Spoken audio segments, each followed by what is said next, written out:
Welcome to my channel. This is the part 3 of my story.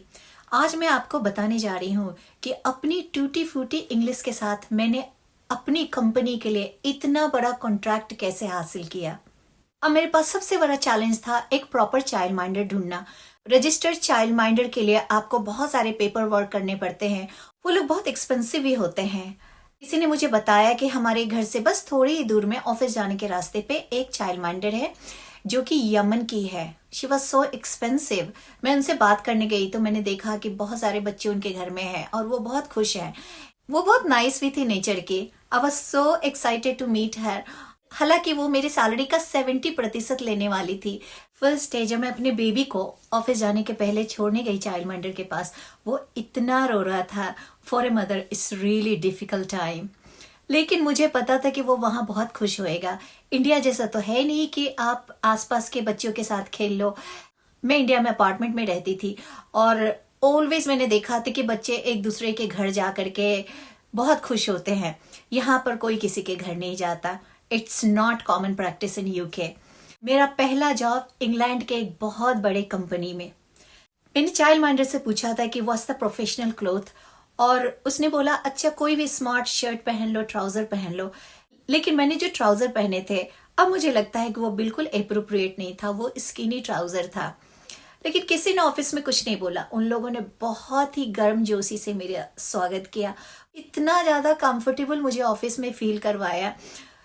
मेरी English खराब थी लेकिन वर्ड टू वर्ड मैं बोलती थी। Yes I take tea kind of English थी मेरी। मेरा ऑफिस में एक बहुत ही अच्छा लग्जरी रूम था।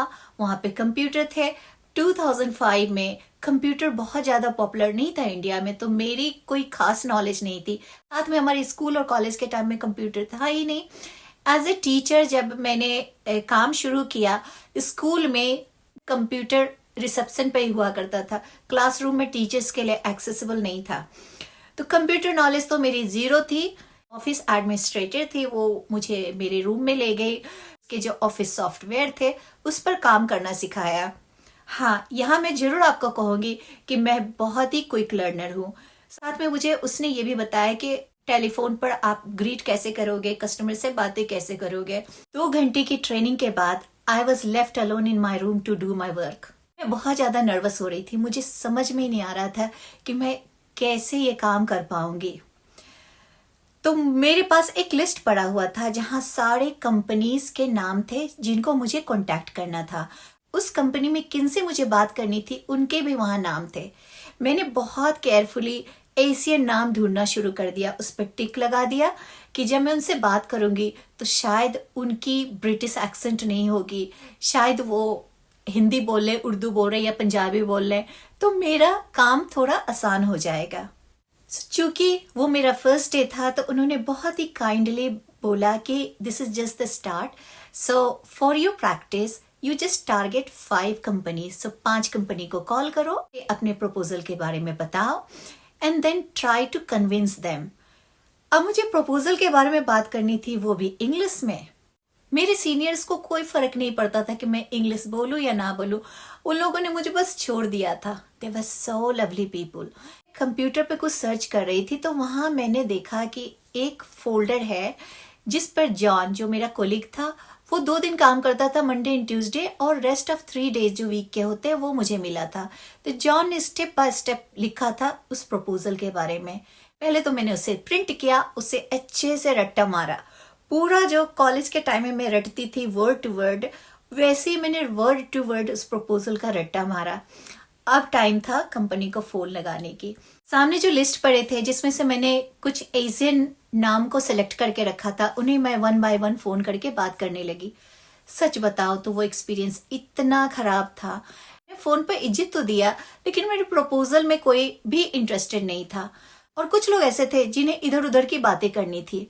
किसी तारिक अनवर को फोन लगाया था, उसने फोन उठाया, उसने कहा अभी तो मैं बिजी हूँ, मैं तुम्हें रात का नंबर दे सकता हूँ।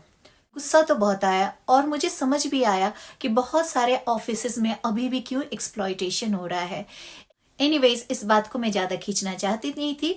मैंने किसी को नहीं बताया। मैंने कहा just keep on doing your work. अच्छे और बुरे पीपल तो हर जगह होते हैं। खैर, उस दिन से मेरे फोन कॉल्स एंड ईमेल का सिलसिला शुरू हो गया। मैं बहुत कुछ लर्न करने लगी। धीरे धीरे 8 से 10 दिन हो गए और मैं एक भी डील साइन नहीं करवा पाई। मुझे थोड़ी सी शर्म आती थी कि हमारे सीनियर्स क्या बोलेंगे वो लोग, हालांकि उन्होंने कभी कुछ नहीं बोला। दे वर वेरी सपोर्टिव। मैंने जॉन के रिकॉर्ड में देखा था कि उसने लास्ट 1 वीक में बहुत सारे डील्स साइन करवा लिए थे। जॉन को फोन लगाया और उससे कुछ ट्रिक्स मांगे। उसने बोला you don't have to worry, just carry on doing your work. अभी आप नए नए हो, धीरे धीरे सीख जाओगे। लेकिन फिर भी मुझे शर्म आती थी कि मैंने 8 दिन में कुछ भी नहीं किया है। यहाँ मैं डिपेंडेंट वीजा पे थी और मेरे फ्रेंड्स एंड फैमिली ने यही बताया था कि मैं डिपेंडेंट वीजा पे कभी भी यहाँ जॉब नहीं कर सकती। लेकिन जब मैंने अपने एम्प्लॉयर को अपने पासपोर्ट और अदर पेपर्स दिए, मैं बहुत डरी हुई थी। मेरा वीजा का स्टेटस देखकर वो ऑब्जेक्शन तो नहीं करेंगे, मुझे निकाल तो नहीं देंगे। लेकिन उन्होंने कुछ भी नहीं पूछा। उन्होंने सैलरी के लिए मेरे से बैंक अकाउंट मांगे तो मेरे पास बस जॉइंट अकाउंट ही थे। उस पर उन्होंने कहा कि तुम्हें अलग से अकाउंट खुलवाने पड़ेंगे।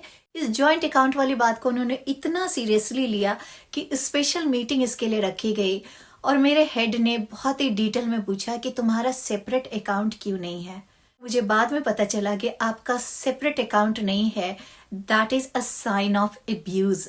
लेकिन मेरे साथ ऐसा कुछ नहीं था क्योंकि मैं यूके में नई नई आई थी और इसलिए मेरा सेपरेट अकाउंट नहीं था। दूसरा एक और प्रॉब्लम था, मेरे पास नेशनल इंश्योरेंस नंबर नहीं था।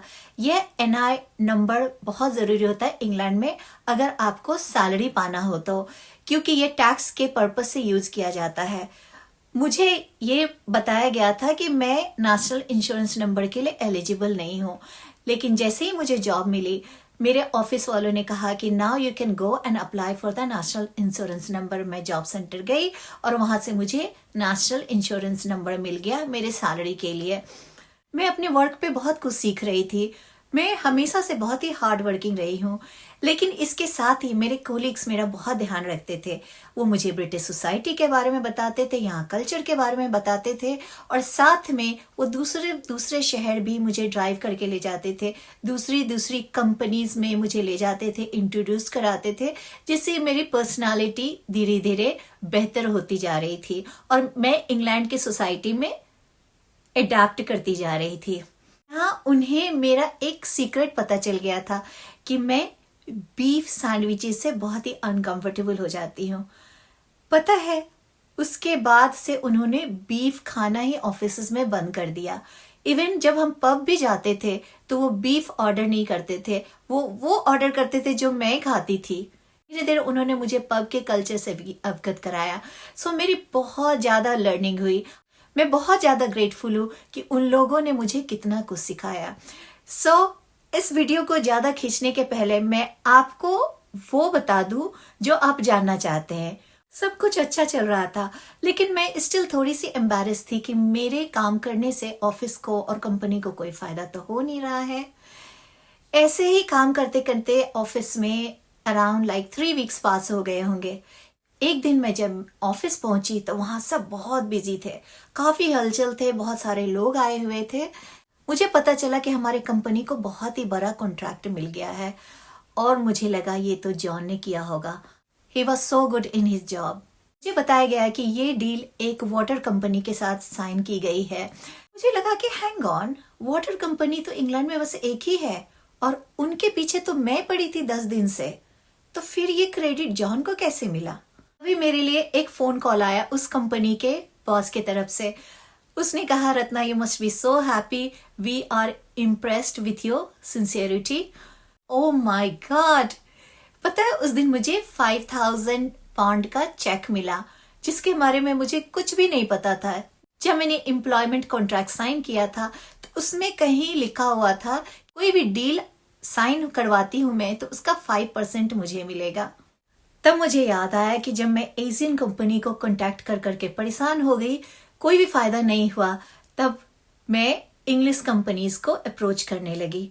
मेरी टूटी फूटी इंग्लिश, चाहे उन्हें मेरी बात समझ में नहीं आती थी या मैं उनके बात को समझ नहीं पाती थी। बहुत परेशान होने के बाद एक दिन मैंने इस वाटर कंपनी को फोन लगाया। मुझे लगा चलो अब एशियन लोगों से बात बनने वाली नहीं है, मैं इंग्लिश लोगों से डील करती हूँ। तो मैंने कहा, hello, can I talk to Miss Lewis please? Receptionist को बिल्कुल समझ में नहीं आया। उसने कहा नहीं नहीं, इस नाम से यहाँ कोई काम नहीं करते। दूसरे दिन मैंने अच्छे से नाम और नंबर चेक करके फिर से लगाया, can I talk to Miss Lewis. अब ये दूसरी रिसेप्शनिस्ट थी। उसने कहा Lewis, can you spell the name please. मैंने बताया LEWIS। उसने कहा हैंग ऑन। उसके बाद थोड़ी देर में वो वापस आई और उसने कहा कि वो बिजी है, she is busy, can you call tomorrow. मैंने कल फिर कॉल किया, फिर वही question, can I talk to Miss Lewis please. उस दिन वो शायद ऑफिस आई ही नहीं थी। मैं लगातार इसी तरह 5 या 6 दिन बात करती रही। एक दिन वो मैडम फोन पे आई, उन्होंने बहुत अच्छे से बात किया, मेरे प्रपोजल को सुना। उसके बाद उन्होंने कहा कि ठीक है, मैं तुम्हें फॉर्म भेज देती हूँ, फिल द फॉर्म, और उसके बाद हम आगे का प्रोसेस करेंगे। मुझे लगा कि ऐसे बहुत लोगों ने मुझे बोला है, मैंने कितनों को फॉर्म भेजा है, लेकिन शायद 1 या 2 ही फॉर्म रिटर्न किया है। लेकिन उस दिन पता चला कि उसने वो कॉन्ट्रैक्ट हमें दे दिया है। जब मैं लगातार फोन कर रही थी, can I talk to Miss Lewis please, actually ये लेविस नहीं होता, ये लुइस होता है। और रिसेप्शनिस्ट बार बार उसे ऑफिस में जाके बोलती थी कि कोई रत्ना कॉल कर रही है, वो आपको लेविस कह रही है। इस पर वो लोग बहुत हंसते थे। लेकिन एक दिन वो परेशान होकर के फोन पे आ ही गई, उसने मेरे से बात की, शायद उसे मेरी बातें अच्छी लगी होगी, उसने हमें कॉन्ट्रैक्ट दे दिया। It doesn't matter, English is not your first language. आप अपनी लैंग्वेज में तो एक्सपर्ट हो ही, साथ में एक एडिशनल लैंग्वेज बोल रहे हो, तो आपको इसमें बहुत प्राउड होनी चाहिए। मुझे ईवा की बात इतनी अच्छी लगी, मैंने बहुत कुछ सीखा। And still so grateful and thankful to God. मेरी फर्स्ट अपॉर्चुनिटी इतनी अच्छी कंपनी में थी, लोगों ने मुझे इतना प्यार दिया, इतना कुछ सिखाया। इस पॉजिटिव नोट के साथ आज के वीडियो का मैं अंत करती हूँ।